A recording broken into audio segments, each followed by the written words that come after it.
Here's something that I know I went through, and I would like to hear what this was for you. I know the first time I had even the inkling of an idea to build a side business, I immediately squashed it. It was like stepping on an ant. Like I wanted nothing to do with the idea to germinate in my mind because I felt like I am in this great corporate job. They're paying me great money. Life is good. I did not want to give myself permission to think that way. Talk to me about what that was like the first time you even like, we should think this way. What was that moment like for you? It really came down to exposing myself to another way of life that people were living. And once we had the idea to pay off this debt, we like, all right, we picked up jobs, but we knew that our time was limited. So we could work all we want outside of our 9 to 5s, but our time is limited. So when I had the idea to start a business, it came from listening and hearing people who had 9 to 5s who also ran successful businesses. So that let me know what was possible. Before we got there, didn't know it was possible because I didn't see anyone doing it, anyone that looked like me doing it. So when the idea first came up, it showed me what was possible. And at that point, we already started our debt-free journey. So it was like, all right, if we're already doing this, why not try this as well? And I obviously brought the idea to Janoka and she said no. And it just took more explaining and convincing to do. So that's where that started from. And I wouldn't even say that there was a aha moment. It's just been a gradual transition as we have learned more about the business. Like you said, we were paying off debt.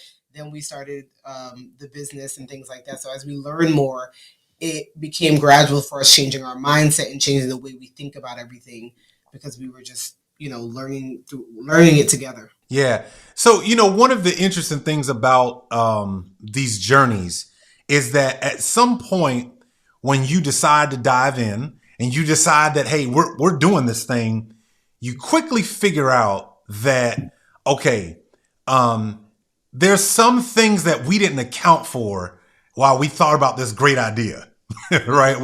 It sounded good. And I thought we covered all the bases before we started down this jump. Talk to us about some of those things that popped up for you guys that as you got started, you were like, oh, we didn't consider that. Oh, crap, I didn't think about this thing. Oh, wow, this popped up. And what were some of those pieces that you guys had to start to navigate to? Not because you didn't have a well thought out plan, but because most of the things that you learn, the nuances come after you start. What were 3 of those things for you guys? And to be clear, I don't know that we had a well thought out plan. We had a plan that we knew we were starting. A decent plan. We had a decent plan, right? We knew we were starting a business that neither of us have ever had a business. I think one thing that I could say that none of us accounted for, which is bizarre because I'm a mental health therapist, but the mental turmoil, the mental part of it that comes with the business, especially since we're a service-based business that deals with a lot of customers. So that part, I don't think either of us thought about having to deal with how one customer can change your whole mood on a vacation or on a Friday night or on a Valentine's Day or whatever it may be. That's not something that either of us thought about when thinking about a business. And then I would think the bigger we got, the more eyes, more attention our business got. So another thing was publication. So our name is attached. Our face wasn't attached to the business, but our name was on the back end of the business. So anytime our name got publication, the business got publication.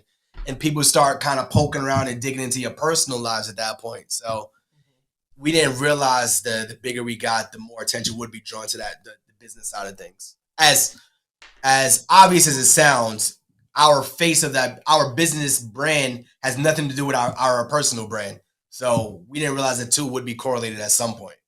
Yeah. Was that a deliberate decision to choose? Yeah. Not okay. And why did you make that deliberate decision? And what did that do to your business as more and more people found out the faces behind the actual product and service? I don't know. It was deliberate, but what happens is people are crazy, if you will. And so sometimes people would just leave reviews and they've never even used us before.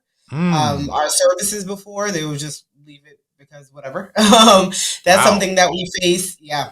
Or people, demanding or just calling our company saying like, is this a real company? Do they really run it? Like, so certain things like that we do face. That does come up. So we don't really mention the name of our cleaning business anymore. But if you decide to look for it, sure. But it was I would say it was very deliberate when we started. We just knew that there was no need for our faces. I know people start a business like, oh, I want my name and my face to be attached to it. He's like, well, it's just a cleaning business. People don't need to know who own the business. People don't need to know who run the business. They just need to know that they're getting excellent service. They know that if they have a problem, they have a customer service team to go to.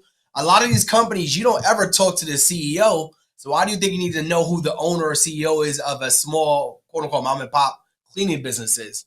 And we didn't want our personal brand to impact. We said if we ever get canceled on the personal side, we need our business to still be able to run. 100%. Yeah. So let's talk about. I want to switch gears here because I want to go back to your corporate journey. Tell everybody about what your corporate journey was like. Did you love it? Did you find places where it was where it kind of sucked? What was that like? But the other thing is that my tribe are people who we call ourselves the successfully discontent. Were you ever successfully discontent in your role? And what did you do to manage that and still be productive? So I worked at my last job I was at. I was an IT director at a support company for nine and a half years. It's almost 10 years. I came in the company. I was the youngest person in the company. We started with 20 people. By the time I left, we had upwards of over 200 people. So I came at that company at a very young age. I started the company 20 something, early 20s. And I left, in my 30s essentially. So when I got to the point in my company where I said there's more outside of me just working up this corporate ladder, and we started exploring other options, that's when I became kind of discontent with where I was, not at the company, just in life. So I was like, I don't want to have to be on a call with somebody that I absolutely despise talking down to me or having just because meetings. There was a lot of like politics. During COVID, it was a lot during of just COVID. I literally told my manager, I was like, we've tripled the amount of meetings we have because, and he eventually came and said, I didn't know how to manage you guys remotely. So I was just having meetings just to make sure you guys were working. And I literally told my manager and said, I would never work over 40 hours a week because I'm a director and I have a team of 35 people. If I'm ever working over 40 hours, it means I don't know how to do my job. That means I'm going above and beyond. When I have a team who can help me out and run, quote unquote, my side of the business. So when I started taking my business mindset and applying it to the job, that's where things started to become started having friction. Yeah. What about you, Janelka? What about what when you think about like the work that you were doing? Tell everybody kind of like the work and what you did, but where did you become successfully discontent? I'm still at my 9 to 5. Okay. Yeah. I am still at my 9 to 5. Well, she left for 6 months last year. Yeah, I did. I had the baby last year, so I took 3 months, and then I took 3 months of personal leave as well. And I used to do a lot more along with my 9 to 5, and I don't do anything else besides my 9 to 5 in the businesses that we run. So I am still there. What keeps me still there? At one point, it was the fact that I worked hard for this. I paid $68,000 to get my private loans, student loans for my master's. But then now there's no real reason why I'm still there. I'm not discontent there. I've always worked from home since we moved to Dallas. So I have a lot of flexibility. I'm a manager there. So yeah, I'm just still at the company. No rhyme or reason. And I'm not saying I'll be there forever, but I'm there now.